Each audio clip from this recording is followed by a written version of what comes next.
This is 3 years ago today in Iceland. This is us getting officially married. There is another photo of us getting married, but that's not really our real wedding. That's the sham wedding that we have for our family because they didn't come to Iceland with us when we got married for real. No, we didn't elope. The family knew we were going to Iceland. We told them we were going to Iceland for it, but this is our wedding picture. Mrs. Thomas is also happy because today is her birthday. We got married on her birthday. I never have to remember 2 dates on this case. I don't have to look my wife in the face who's angry at me because I forgot her anniversary. If I have larger problems because I also forgot her birthday. But this is getting married. It's her anniversary today. So happy anniversary, Mrs. Thomas. This is me in Iceland also in front of, I think that's called a Hafa, but it may not be, but I think it is. So, but don't quote me on it. This is in Iceland. This is not a sham picture. This is me jumping very high in the air off of some object. I do this in every country that I go to. It's kind of like my thing. One of the things I used to do is, put my ass on the window, kind of saying hello. It's my way of saying my little America into wherever I am. I stopped doing that because I did that in Madrid and nearly broke my knee. I was hobbling about for the next week. I think it was Madrid. It was Barcelona or Madrid, one of them. It was in Spain. This is me decked out in a dashiki. I got that dashiki from Egypt. This was before I met Mrs. Thomas. This was a while ago. It was like 2008 or something. I have another one of these that's a flowing white dashiki that I got from Qatar. I could wear that anywhere around the world, and I would wear that anywhere around the world, providing the weather wasn't inclement, if I could get away with it. Otherwise, it's extraordinarily comfortable. This is Mrs. Thomas in Egypt. She's getting her head wrapped. Now, here's the catch. If Mrs. Thomas was with me, and let's say she was more austere, and she had some religious belief that was powering her to be with me while I was walking in my dashiki, just flowing white and whatnot. And she just so happened was in the Netherlands today. By law, she could be kept off of public transportation and she can be kept out of public buildings. The Netherlands, who are typically considered to be stoners, for whatever reason passed a burqa law. It bans burqas and it bans niqabs. Welcome to the soapbox. And yeah, Netherlands, shame on you.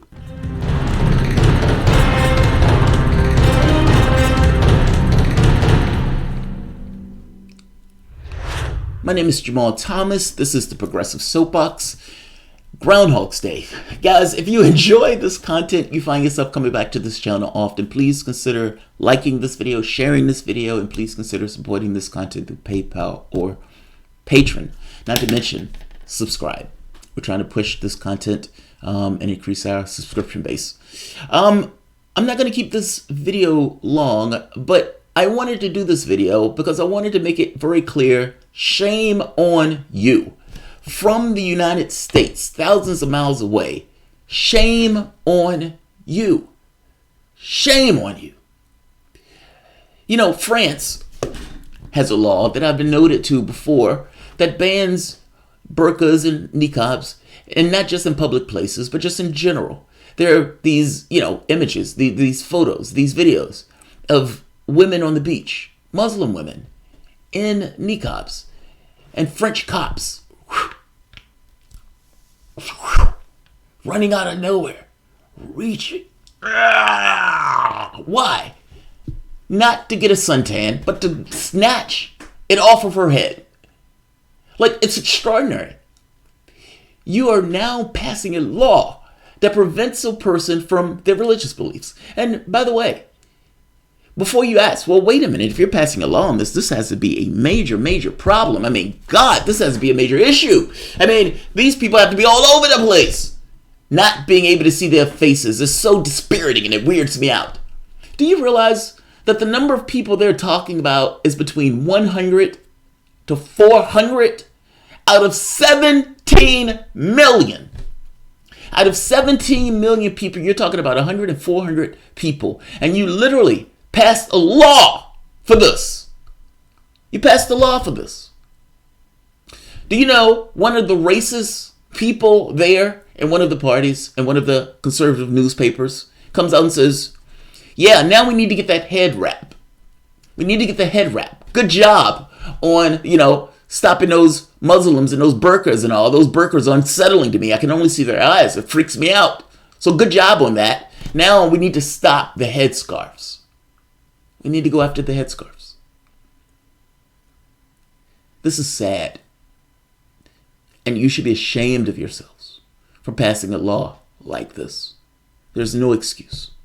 And yeah, the Dutch government comes out and says, well, look, this is for facial coverings in general.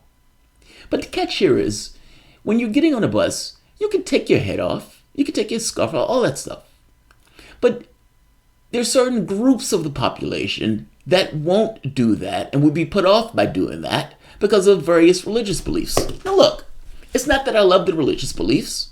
And to be honest, they're not making a choice, but they're not making a choice any more than you're making a choice to not wear that scarf.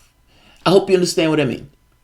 It is fair enough to say that from a cultural standpoint, all sorts of things go into, meaning internal, external pressures and of the society itself that impinges upon the individual to behave a particular way. Those things incur certain religious beliefs. There's no point at which history breaks itself. So one moment after the next, as that kid grow up around various people, around various individuals, there's a certain pressure on them to behave a particular way. They believe they are making a choice. They're not. But they're not making a choice. Neither are you. Because in the same way that they had certain internal pressures and so forth that push them to behave in the way that they behave and to take on certain belief systems, so have you. You are not excluded from that process any more than they are excluded from that process. The only difference is they're in a different country. They're in your country. But the catch here is, this is an extraordinary overreach. Can you really call yourself this kind of liberal democracy, this open society? And in this open society, this liberal democracy, you've made a choice. This is in public buildings, in our public institutions. You are not welcome. And to stamp that home that you're not welcome, we will stamp that into law.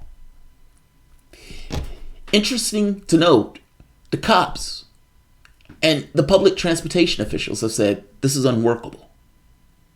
We're not going to stop our bus to stop somebody who doesn't have, who's wearing a burqa or hijab. We're not going to do that. We're not going to call the cops because the cops have already said we're not going to do anything about this. At most, we're going to give a ticket, and this is not going to be a high priority for us. But whether it's a high priority or not, it will be up to the cops' discretion on whether to do something about it or not. One of the conservatives put out advice on how to deal with somebody if they are in a public institution and they are wearing a burqa or a niqab. And it's bothering you. And because now that it's against the law, they've advised citizen arrest. They've advised citizen's arrest. The cops have said we're not going to do anything about it. So conservatives are saying, you should do something about it. If you see one of those Muslims in a public institution, shake them down. Citizen's arrest. Yeah, you can call the cops and all that stuff, but worse come to worse. Citizen's arrest. This is astonishing. I'm sorry, this is astonishing. You talking about an overreach, a jump of the fucking shark.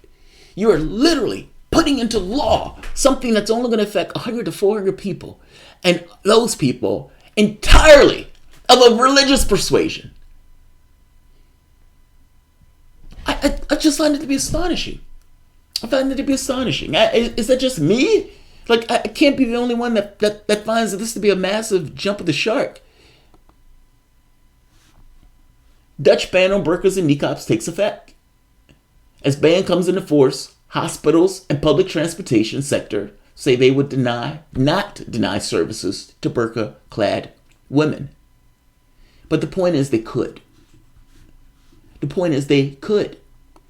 And they could legally deny services to people in burqas or people in niqabs.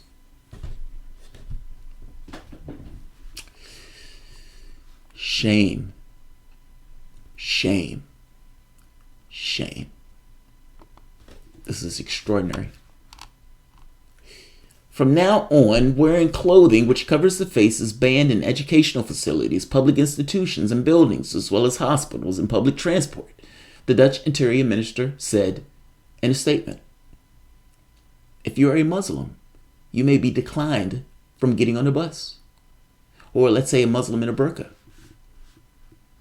If you are a Muslim and you're trying to enter school, you could be dissuaded from going into the institution.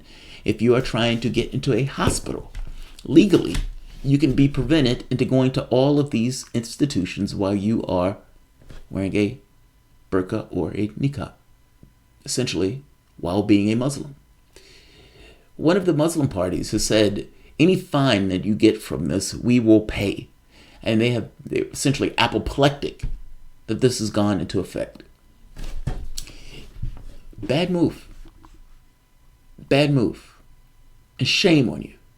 If there is any way to see that if you're really trying to get across this notion that you're an inclusive society, you know what you don't do? You don't pass a law that out of 17 million people only affect about 200. Shame. Shame. Shame.